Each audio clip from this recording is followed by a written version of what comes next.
తిరుమల బాలాజీనగర్ నివాసులతో స్థానిక కమిటీ హాల్లో తిరుమల డీఎస్పీ విజయశేఖర్ బాబు సమావేశమయ్యారు. తిరుమలలో పరమ పవిత్రమైన పుణ్యక్షేత్రమని, అలాంటి స్వామి సన్నిధిలో ఎవరైనా అసాంఘిక కార్యక్రమాలకు పాల్పడితే కఠిన చర్యలు తప్పవని ఆయన హెచ్చరించారు.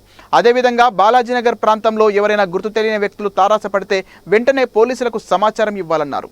ఏరియా డామినేషన్లో భాగంగా పోలీసులు సైతం నిత్యం ఏదో ఒక ప్రాంతంలో తనిఖీలు నిర్వహిస్తూ వస్తున్నారు. ఈ కార్యక్రమంలో ఏపీఎస్ఓ శైలేంద్ర తదితరులు పాల్గొన్నారు.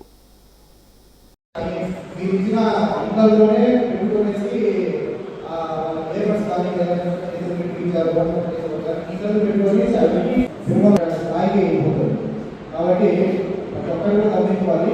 కూడా ఒక బాధ్యతగా ఉన్నాం కాబట్టి బాధ్యతగా ఉండాలి. అయినా అవునా కరెక్టా? సో ఇవన్నీ మీరు గుర్తుపెట్టుకొని ఏదైనా కానీ రెస్పాన్సిబిలిటీగా ఫీల్ అయితేనే మన ఇక్కడ శాంతి భద్రతని కాపాడడం జరుగుతుంది.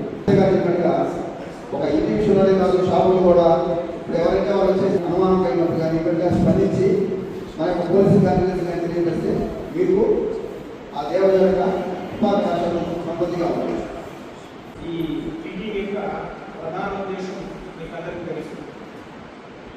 మీటింగ్ యొక్క ప్రధాన ఉద్దేశం భద్రత. అదేవిధంగా తిరుమల అనేది ప్రపంచ పటంలో ఎంత ప్రాముఖ్యత ఇవ్వలేదు. అదేవిధంగా ఈ ప్లేస్ ప్రాముఖ్యత ఉంది.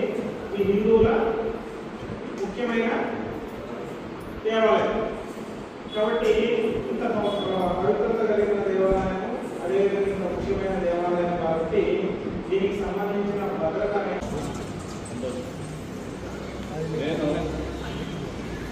కూడా ఇక్కడ వర్క్ చేశారు. మన ఇంటర్నల్ మీటింగ్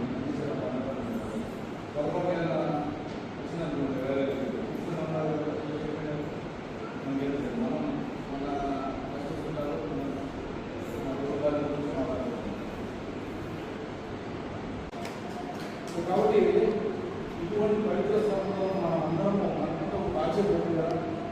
ఆ బాధ్యతని ఎవరో చెప్పాను, పోలీసు చెప్పాను, లేదా ఎవరో చెప్పడం చేయాల్సిన పని మీకు లేదు. Okay okay. ఓం నమో వెంకటేశాయ.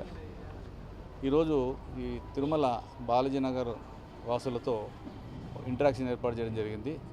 దీని యొక్క ఉద్దేశం ముఖ్యంగా ఏంటంటే, ఈ బాలాజీనగర్లో అన్యులు, అనుమానస్తులు, ఇతర వ్యక్తులు ఎవరైనా వస్తే వారి మీద నిఘా ఉంచడం కోసం వీళ్ళని అలర్ట్ చేసే భాగంలో విధంగానే వీళ్ళని ఇక్కడికి హాజరుపరిచి ఒక మీటింగ్ ఏర్పాటు చేసి వాళ్ళని సెన్సిటైజ్ చేయడం జరిగింది. ఇక్కడ చాలామంది పనిచేసే వాళ్ళు వస్తుంటారు, వాళ్ళకి ఇక్కడ రూమ్లు అద్దెకి తీసుకుంటుంటారు. అక్కడ వాళ్ళు చేయరానివన్నీ ఈ సిగరెట్లు, బిడీలు దానం లాంటివి ఏమైనా చేస్తుంటే అవన్నీ చేయకూడదు. కాబట్టి మన వాళ్ళు ఆ ఇన్ఫర్మేషన్ మాకు ఇస్తే అటువంటి జరుపుకోకుండా వాళ్ళ మీద తగిన చర్య తీసుకుంటామనే ఉద్దేశం చెప్పడమే కాకుండా, ఈ తిరుమల పవిత్రత కాపాడే అందులో భాగంగానే వీళ్ళ యొక్క పాత్రను వాళ్ళకి తెలియజేస్తూ మంచిగా ఉండాలని చెప్పడం జరిగింది. సార్, తరచూ విజిలెన్స్, పోలీసు బాగా తనిఖీలు చేస్తూనే ఉన్నారు సార్. అది ఎవ్రీ డే కూడా మేము ఏరియా డామినేషన్ అని ఒక కార్యక్రమం పెట్టుకున్నాము. తిరుమల మొత్తం కూడా 18 సెక్టార్స్గా, ఇప్పుడు లేటెస్ట్గా మళ్ళీ 25 సెక్టార్లుగా విభజించుకునేసి ప్రతిరోజు ఒక సెక్టర్, ఒక ఇన్స్పెక్టర్, ఒక ఎస్ఐ, విజిలెన్సు, హెల్త్, ఫారెస్టు వీళ్ళందరూ కలిసి కూడా, ఫైర్ డిపార్ట్మెంటు అందరూ కలిసి కూడా ఎవ్రీడే 4 o'clock నుంచి కూడా ఆ సెక్టార్ని క్షుణ్ణంగా తనిఖీ చేయడము, ఎవరన్నా స్ట్రేంజర్స్ వస్తే వాళ్ళని ఫింగర్ ప్రింట్స్ తీసుకొని వాళ్ళ యొక్క క్రిమినల్ బ్యాక్గ్రౌండ్ చెక్ చేయడము, అలాగే డంప్స్ క్లియర్ చేయించడము, డస్ట్బిన్స్ కావచ్చు, ఏమైనా లేదా ఏమైనా అనవసరంగా అక్కడ ఉంటే వాళ్ళని క్లియర్ చేయించడము, ఇటువంటి కార్యక్రమం ప్రతిరోజు జరుగుతూ ఉంది. ఇది కంటిన్యూ అవుతుంది కూడా. అది ఏరియా డామినేషన్ భాగంగా చేస్తున్నాం. ఇప్పుడు బ్రహ్మోత్సవాలు కూడా దగ్గరలో వస్తుంది.